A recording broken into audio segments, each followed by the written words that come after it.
Herdsmen Sage in Edo, AK-47 wielding teenagers invaded our farmlands with hundreds of cattle, 7 communities. Welcome to the news and thank you for tuning in to listen.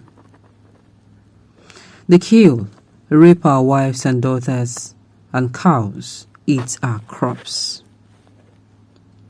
Leaders of 7 communities in Edo State have called on the state government and security agencies to save them from those they term criminal herdsmen terrorizing them. Let me remind you of verse before I continue.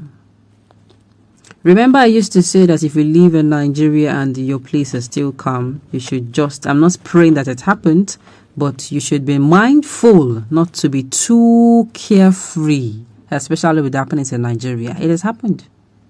Now, almost all the 6 political zones are in crisis. The North, Northeast, North Central, Northwest, they are neck deep in crisis. The South is in crisis. The South in crisis. And now the Southwest is in crisis. So tell me, you see what I said? No, I'm not a prophet. I'm only reading what is going on by the day at the rate which our government is handling issues, equal to the rate which these people are actually growing fiercer and stronger because our government has given them the right to. Stay with us, the news in detail. They lamented that their areas have been besieged by the herders who they accuse of kidnapping, killing, raping and destroying their farms. The affected places in Ohiomuwon local government area include Ologbonugu, Umagunokwa, Orogo, Owe, Irure, Eboisi, and Evonohon. They are at the border of Edo and Delta State by River Ethiopia off Benin-Abrakra Road. The people lamented that their farmlands have also been destroyed by the herdsmen. Osifo said on January after the New Year celebration, I decided to go to my farm. I went with bamboo to work in my burns. When I arrived, I discovered that the herdsmen had destroyed the yams I harvested. I had to quickly take my motorcycle and run back to the village so that I would not be attacked. They could have killed me. I went home to tell my people what had happened. The next day, I went with other farmers to the farms to gather what was left. We reported the matter to our Enoge Doc. Ever since the incident happened, we have not been going to the farm. They ate the tubers of yam, and the ones they did not eat, they cut them into pieces. I now find it difficult to feed and do not have money since I cannot harvest anything to sell. There was a time we drove all the herdsmen in Ebrisi away, and I believe this set came from a neighboring community or Delta State. They ate our plantain and other cash crops. Police.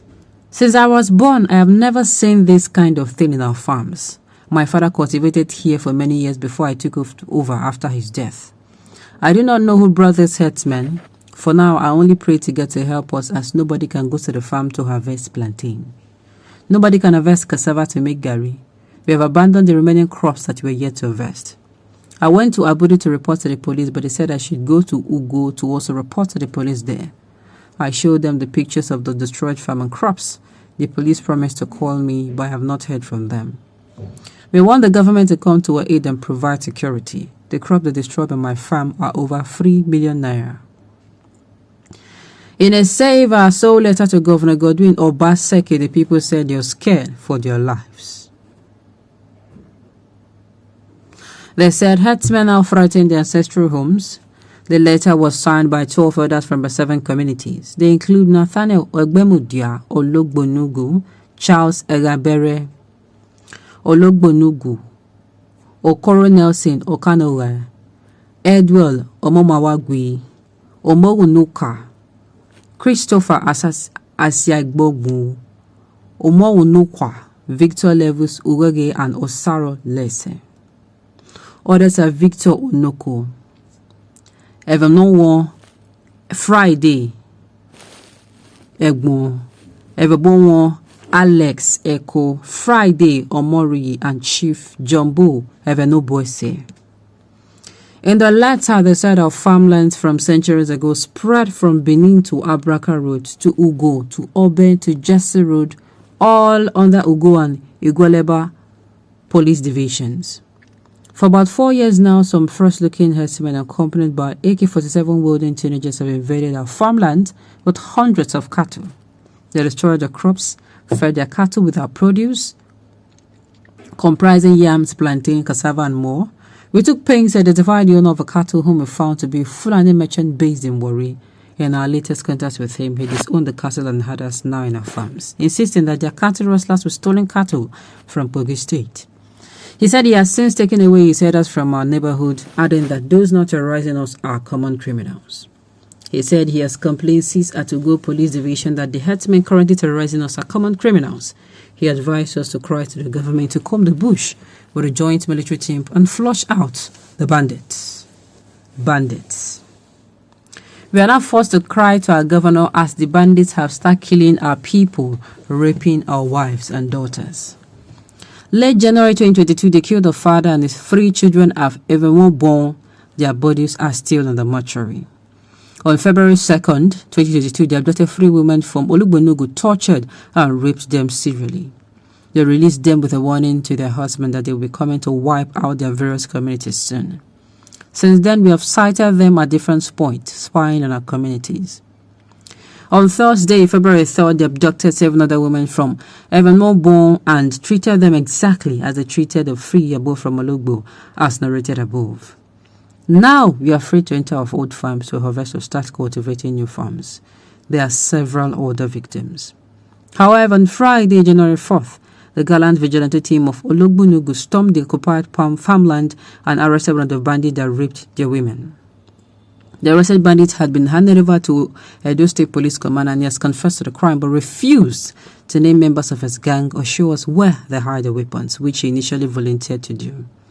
Hence, we are crying to the governor to order his joint military task force to lead our vigilante groups to comb the area and flush out the criminals from our land before they kill more law-abiding citizens. Let me say this to you. I don't think the police will do you any good. Unfortunately, they will not. I am sorry this is going to come as a very heart-shattering news because I do not still understand why Fulani teenagers will be allowed to be wielding guns. Meanwhile, just on your own, just dress up, get a nice phone, go and borrow or rent a car, and parade yourself around any street at all in Nigeria, in any state. You see how these same policemen who cannot go and protect the people will come and attack you for looking so nice. I just pray the government comes to their aid before things goes out of hand. Okay, on this note, we've come to the end of the news. We say thank you for tuning in to listen. Until I come your way next time, enjoy the rest of your day.